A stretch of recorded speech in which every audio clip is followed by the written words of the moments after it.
Assalamualaikum warahmatullahi wabarakatuh. Kami dari kelompok 3 akan mempresentasikan hasil turun lapangan kami dalam pembuatan Term of Reference mengenai pelembagaan Partai Nasdem di Kota Padang.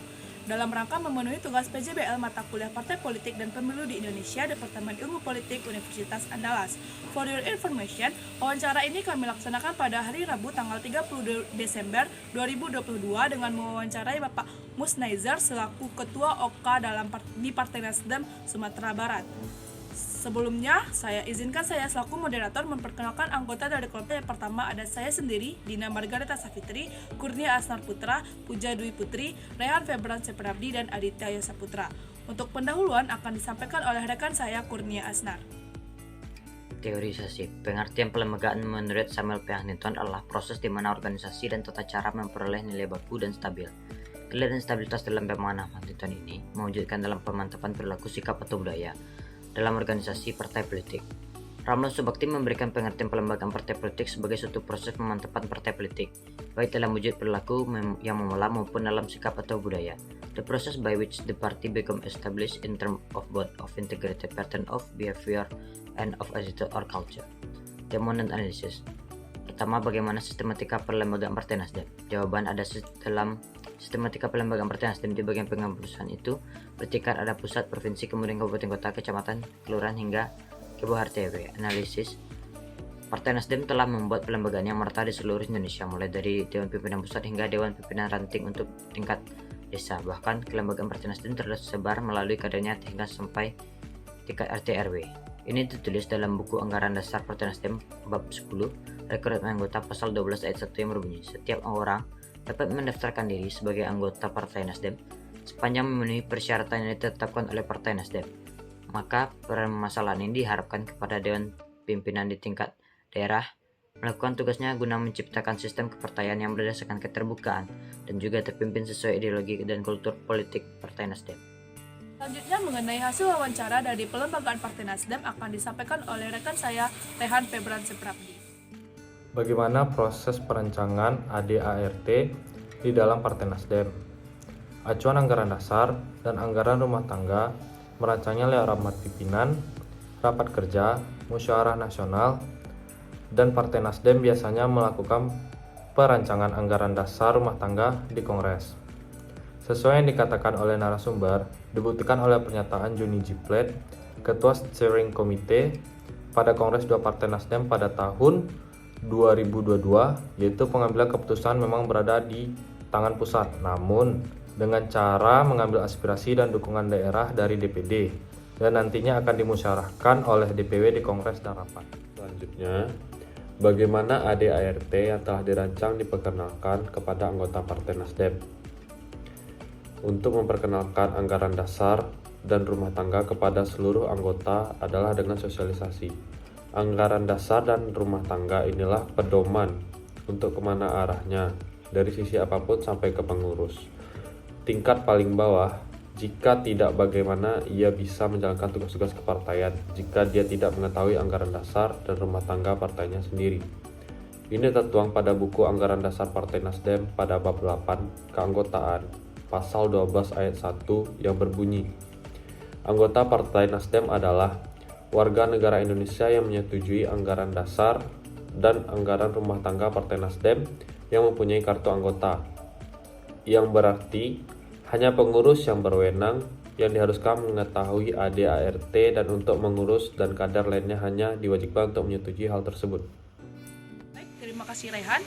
Selanjutnya akan dilanjutkan oleh rekan saya, Puja Dwi Putri. Bagaimana tingkat kepercayaan masyarakat terhadap Partai Nasdem di Kota Padang?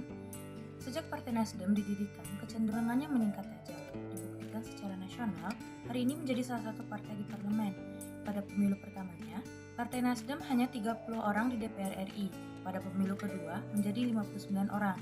Terkait dengan kepercayaan masyarakat, jika dilihat di tingkat provinsi dulu, Partai Nasdem di DPRD Sumbar ada 6 orang, tapi pada saat ini hanya 3 orang, dan diproyeksikan dengan pendeklarasian calon presiden pilihan Nasdem, yaitu Anies Baswedan, akan mendapatkan kembali tingkat kepercayaan masyarakat dalam konteks memilih partai.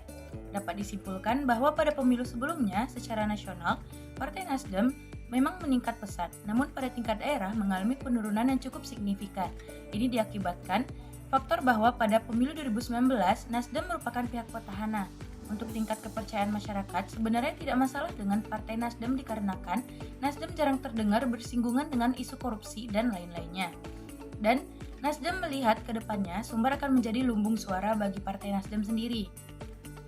Berdasarkan hasil wawancara, maka dapat kita tarik kesimpulan bahwa dalam pelembagaan Partai Nasdem sudah dapat dikatakan pelembagaannya dijalankan sebagaimana partai politik semestinya, dengan usia partai yang masih dapat dibilang muda dari beberapa partai besar lainnya. Dari segi fungsional, partai dapat dikatakan Partai Nasdem sudah menjalankan tugasnya yang dibagi atas beberapa bidang, seperti salah satunya yaitu bidang perempuan dan anak. Kemudian, citra yang ingin dibuat tentunya adalah citra yang positif yang ditunjukkan dengan menjalankan Dewan Pimpinan Ranting atau di desa atau kelurahan hingga pusat yang terstruktur dan berjalan dengan semestinya. Baik, terima kasih Puja. Dan yang terakhir akan dilanjutkan oleh rekan saya Aditya Yosaputra. Strategi apa yang dilakukan partai untuk membangun citranya dalam masyarakat? Program-program yang dilakukan oleh partai politik itu salah satu wadah untuk memberikan citra dan warna terhadap lapisan masyarakat. Contoh pada bidang perempuan dan anak. Program pada bidang ini ada banyak. Program inilah yang dikemas sebagaimana bisa menarik masyarakat terkait dengan program perempuan dan anak tadi, sehingga masyarakat itu ingat dengan program tersebut. Eksistensi partai politik akan terancam jika tidak masyarakat itu tidak tertarik. Maka dari itu diperlukan brand yang akan menentukan pilihan politik masyarakat dan mampu untuk melihat kualitas partai. Yang kelima, apakah Partai Nasdem menjalin hubungan dengan kelompok kepentingan dari luar partai? Narasumber menuturkan bahwa Partai Nasdem melakukan hubungan dengan kelompok kepentingan, bahkan tidak hanya bersifat aliansi yang bersifat kerjasama. Narasumber juga menepis kenyataan bahwa aliansi dengan kelompok kepentingan ini suatu saat bisa menjadi dua kubu yang bertikai dan saling sikut untuk mencapai tujuannya. Yang keenam, dalam pengambilan keputusan, apakah yang dilakukan oleh DPW atau DPD? Bertingkat, misalnya ada keputusan yang bersifat politis, ada pilih-pilihnya yang akan menguntungkan itu akan dibicarakan secara bersama. Kalau bersifat kegiatan, adanya rapat pleno harian, rapat pleno pengurus, rapat pleno terluas. Pada intinya, keputusan partai di tingkat daerah akan dilakukan oleh DPD jika dalam cakupan kabupaten atau kota, sedangkan dalam cakupan provinsi akan dilakukan oleh DPW. Namun, dapat beberapa kondisi mengharuskan pengambilan keputusan diajukan kepada pusat.